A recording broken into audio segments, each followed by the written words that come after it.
My husband faked his death and returned to blackmail me, but he has no idea what I've uncovered about his new life. I'm a 35-year-old woman who thought I'd seen it all. Graduated top of my class in law school, made partner at my firm by 30, even survived my mother's endless parade of blind dates with nice young men from good families. But nothing, and I mean nothing, could have prepared me for the day my dead husband showed up on my doorstep, very much alive and with a suitcase in hand. Let me back up a bit. 3 years ago, my husband of 7 years went on a solo hiking trip in the Rockies. He never came back. Search and rescue combed the area for weeks, but all they found was his backpack, torn and bloodied, at the bottom of a ravine. The official report said animal attack, likely a bear. I mourned. I grieved. I slowly, painfully began to rebuild my life. Fast forward to last Tuesday. I'm sipping my morning coffee, reviewing case files when the doorbell rings. Probably another package. I'd been stress shopping on Net-a-Porter again. But when I opened the door, my mug slipped from my hand, shattering on the porch. There he was, a little older, a little grayer, but unmistakably my husband. The man I'd buried, or thought I had, 3 years ago. "Hey babe," he said with that crooked smile I used to love. "Miss me?" I don't remember much of the next few minutes. I think I screamed. I definitely slammed the door in his face. When I finally managed to pull myself together and reopen it, he was still there, looking annoyingly amused. "Can I come in?" he asked, as if he just popped out from milk. "We have a lot to talk about." That was the understatement of the century. Over the next few hours, he spun a tale so wild I would have laughed if I wasn't so furious. He'd planned it all out, he said. The hiking trip, the torn backpack, all of it. He'd been living in Costa Rica, running a little beach bar, finding himself. I felt trapped, he explained, not meeting my eyes. The job, the mortgage, the pressure to start a family. I couldn't breathe. I needed out. "So you decided to die?" I spat, my hands shaking as I poured myself a much-needed glass of wine. "Do you have any idea what you put me through, what you put our families through?" He at least had the decency to look ashamed. I know it was selfish. "I'm sorry, but I'm back now. We can start over." I stared at him, dumbfounded. Start over? As if the past 3 years hadn't happened? As if he hadn't let me believe he was dead, hadn't watched from afar as I fell apart and painfully put myself back together? "You need to leave," I said, my voice low and dangerous. "Now." That's when his demeanor changed. The sheepish, apologetic act vanished, replaced by something cold and calculating. "I don't think you want me to do that," he said, pulling out his phone. "Not unless you want everyone to know about your little indiscretion." My blood ran cold. He couldn't possibly know. I'd been so careful. But as he turned the phone toward me, I saw the photos. Me, leaving that hotel on the edge of town. Me, kissing a woman who was decidedly not my husband. Me, looking happier than I had in years. "How?" I whispered, feeling the room spin around me. "I've been back for a while," he smirked. "Wanted to see how you were doing without me." Imagine my surprise when I saw you'd moved on so thoroughly. The implications hit me like a truck. The affair had started 6 months after his death. Before I knew he was alive, sure. But not before the mandatory waiting period for declaring someone legally dead. In the eyes of the law, I was a cheater. "What do you want?" I asked, hating how weak my voice sounded. "Simple. I want my life back. My house, my wife, my status in the community. You take me back, play the happy couple reunited, and these photos disappear. You don't. Well, I'm sure our friends and family would be very interested to see just how quickly you got over me.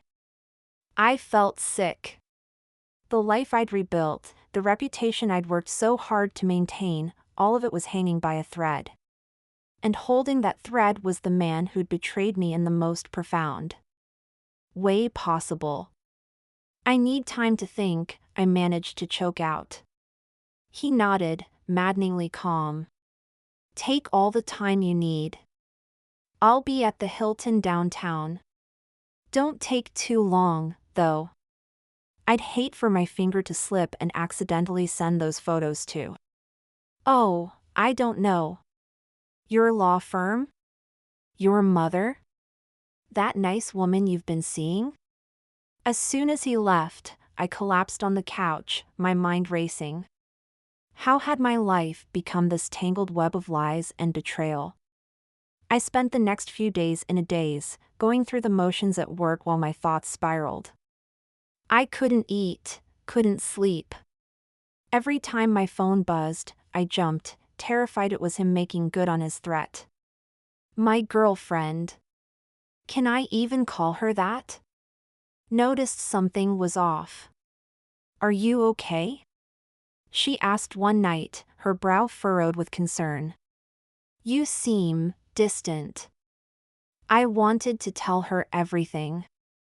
To confess that the husband she thought was dead was very much alive and blackmailing me. To beg for her help, her understanding. But the words stuck in my throat. How could I drag her into this mess? Just stressed about a big case, I lied, hating myself for it. Another secret. Another betrayal. As the days passed, my anger began to overpower my fear. Who was he to waltz back into my life and demand I upend everything? To threaten me after what he'd put me through? I started digging. If he'd been watching me, maybe I could find out something about his time away. I called in favors from old law school classmates, tapped contacts in law enforcement. Slowly, a picture began to emerge. My dead husband hadn't just been running a beach bar in Costa Rica. He'd been involved in something much darker.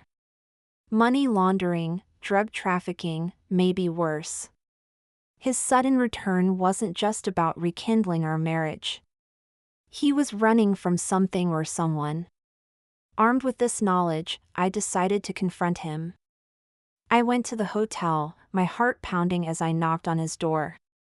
He opened it with that same smug smile, but it faltered when he saw my expression. We need to talk, I said, pushing past him into the room. For the next hour, I laid out everything I'd discovered. With each revelation, I watched his confidence crumble. By the end, he was pacing the room, running his hands through his hair. You don't understand, he said, his voice shaking. These people, they'll kill me if they find me. I needed a way back into my old life, a cover. So you thought you'd blackmail me?